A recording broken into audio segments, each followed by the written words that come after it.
Pingin punya banyak harta, terus terus saja ya kan, pingin kaya raya, semua orang juga begitu. Tapi kadang-kadang keadaan tidak selalu seperti yang kita inginkan. Nah, gimana sih cara kita memandang harta? Ini bagian dari 365 series dia Nabi yang ditulis di tahun 2023.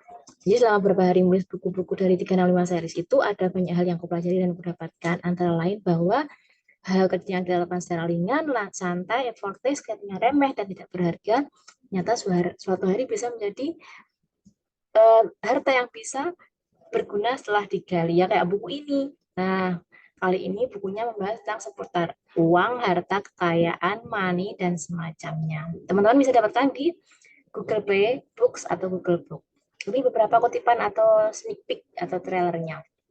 Fakir itu orang yang nggak punya kerja dan harta, miskin itu orang yang punya harta, kerja dan harta tapi belum cukup membiayai hidupnya sehari-hari. Coba diingat-ingat lagi peluang besar apa yang sudah di depan mata dan potensial punya daya ungkit, tapi kita lepaskan.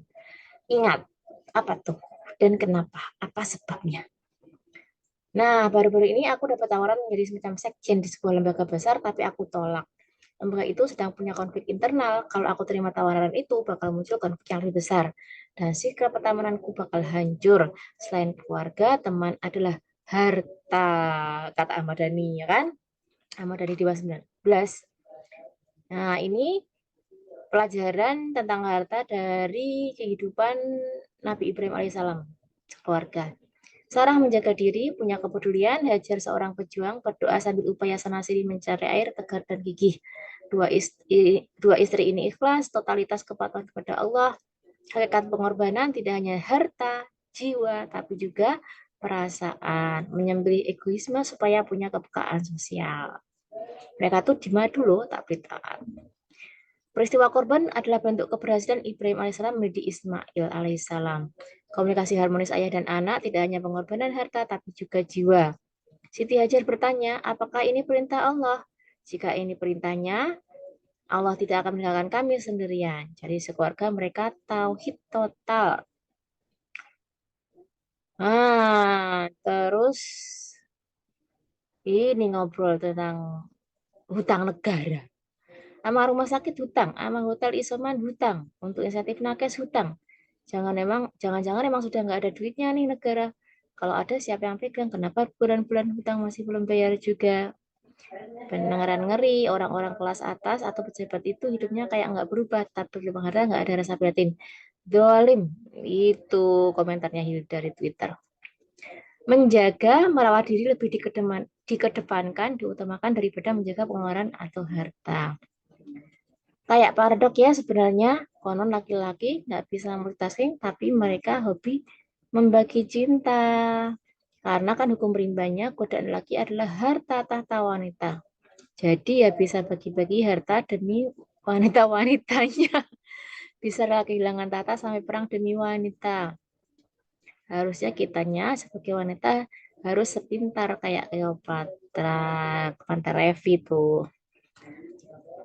Terus kaidah fikih darurat memperbolehkan yang dilarang, yang wajib bisa tidak wajib.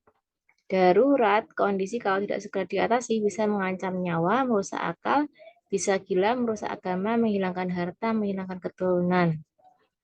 Dalam usul fikih darurat ada 5, nyawa, akal, agama, harta, keturunan. Ada 3 tingkatan orang. Ada yang menumpuk harta untuk harta itu sendiri, ada yang karena terdorong ilmu dan penelitian, kemudian yang tertinggi adalah tingkatnya kasih. Masing-masing ketingkatan tidak terhubung. Masya Allah, ngeri ya. Oh ya, kasih itu adalah kodrati, supernatural. Pemahaman intelektual tidak menarik bagi mereka yang kuasa dan hasrat duniawi. Wow. Jadi ini aku dapat dari mana? Coba-coba diingat. Jadi 3 tingkatan itu tidak terhubung loh.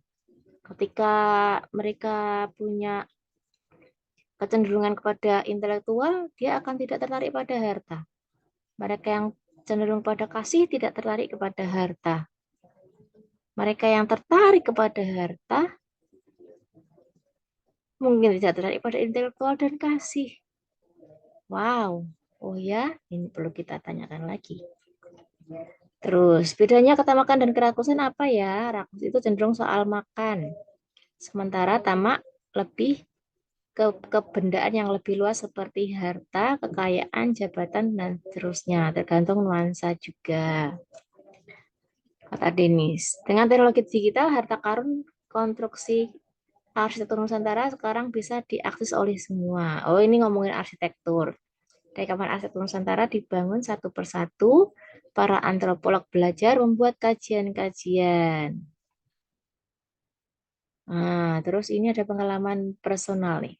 Melihat adik kelas yang dulu dekat banget karena aku yang mengospek dan jadi murabi semasa ngaji di kampus, sekarang sudah jadi doktor tuh rasanya maknyes, tapi juga iri positif. Duh, itu cita-citaku sejak dulu jadi dosen akademisi dan seterusnya.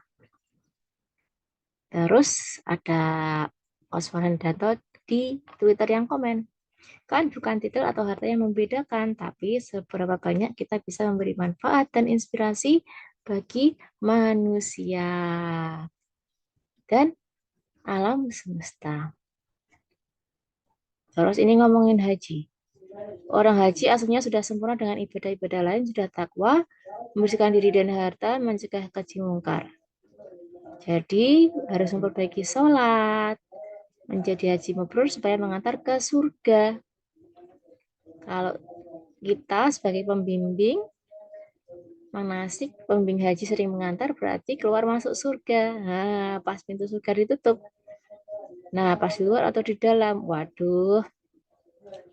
Terus ini bahas harta menurut Gus Durian. Jadi hifdzul mal itu menjaga bagaimana supaya harta bermanfaat. Hifdzul bi'ah itu menjaga peduli lingkungan. Hifdzul daulah menurut Gus Dur berarti menjaga negara. Ya, jika negara aman, maka beragama akan aman. Contohnya Palestina tidak aman sehingga beragama jadi tidak aman. Maka negara aman itu penting supaya kita bisa beragama dengan aman. Ada dialog kemanusiaan dengan Tuhan. Ini komentar di webinar deh kayaknya. Terus apapun bisa menjadi fitnah, harta, keluarga, ilmu, dan seterusnya. Kembali haji. Haji membutuhkan kemampuan harta, fisik, ibadah fi'liyah, tapi juga ibadah kolbi. Secara syariat dan hakikat. Kelihatannya mengenai Ka'bah, tapi sebenarnya mengagungkan Allah. Sekaligus sedekah, membuang bala, wabah, dan penyakit. Nih, lompat ke harta gono gini. Harta gono gini nggak ada di Quran hadis dalam KHI, kompilasi hukum Islam ya. Hanya untuk cerai hidup. Suami kerja pasti ada kontribusi istri dan sebaliknya. Sejak pernikahan menjadi harta bersama. Kalau cerai mati bisa juga dibagi dua, separuh untuk yang hidup, separuh untuk yang maurus. Perempuan diakui memiliki harta sejak abad 7 oleh Islam. Padahal di Inggris pengakuannya baru jadi di abad 14 akhir. Nah, terus ini ngomongin jodoh nih. Wanita dinikahi karena harta, paras, nasab. Tapi ketiganya dihapus Islam dengan agama. Jadi wanita harus dinikahi karena agamanya, artinya karena akhlaknya. Tasawuf justru sebagai sumber semangat. Zuhud itu bukan tidak memiliki harta, tapi tidak dimiliki harta. Ya, zuhud itu bukan tidak memiliki harta, tapi tidak dimiliki harta. Tidak betul kalau tasawuf itu melemahkan semangat, tapi belajarnya harus bertahap, ada dosis dan aturannya. Imam Ghazali membagi dalam 3 kelompok, Bidayatul Hidayah untuk pemula, Sabilul Imtihan, terus Al-Hikam yang bukan untuk pemula. Harus dengan guru yang bisa menjelaskan. Yang lebih sulit lagi ada khususul hikam. Kalau langsung belajar akan pusing. Jadi dosisnya harus betul. Aturannya memakai taklim, muta'alim, dan seterusnya. Itu keterangan dari Habib Haidar Bagir. Terus di surat At-Taubah ayat 34 katakan Muhammad, Jika bapakmu, ibumu, istri, anak, harta lebih kamu cintai dibanding Allah, maka tunggulah Allah akan melakukan sesuatu. Kita masih memperhitungkan untung rugi, padahal kita harus mengindahkan perintahnya dan bergegas menjauhi larangannya. Masih banyak nih. Total tuh ada berapa halaman ya? 111 halaman, tapi 25 halamannya teman-teman udah bisa baca di Google Playbook ya, bisa dilihat sneak peek-nya. Rasa yang paling indah mungkin adalah cinta yang tersembunyi. Katanya justru harta karun yang terpendam. Oh, dapat dari mana aku? Pengalaman yang mana tuh? Terus, jangan memandang orang dari status harta, karena sepatu emas Firaun berada di neraka, sedangkan sandal Bilal bin Rabi'ah terdengar di surga.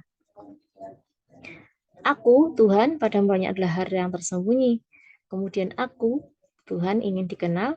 Kuciptakan makhluk, maka melalui aku, Tuhan, mereka kenal aku. Tuhan, maksudnya. Kalau dipikir-pikir dan dirasa-rasa lagi, cinta, persahabatan, ketulusan itu sebenarnya seperti air dan minyak dengan harta dan dunia serta keglamoran.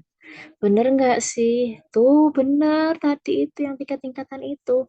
Emang nggak bisa dipaduin antara cinta dan harta. Mereka tuh gitu deh.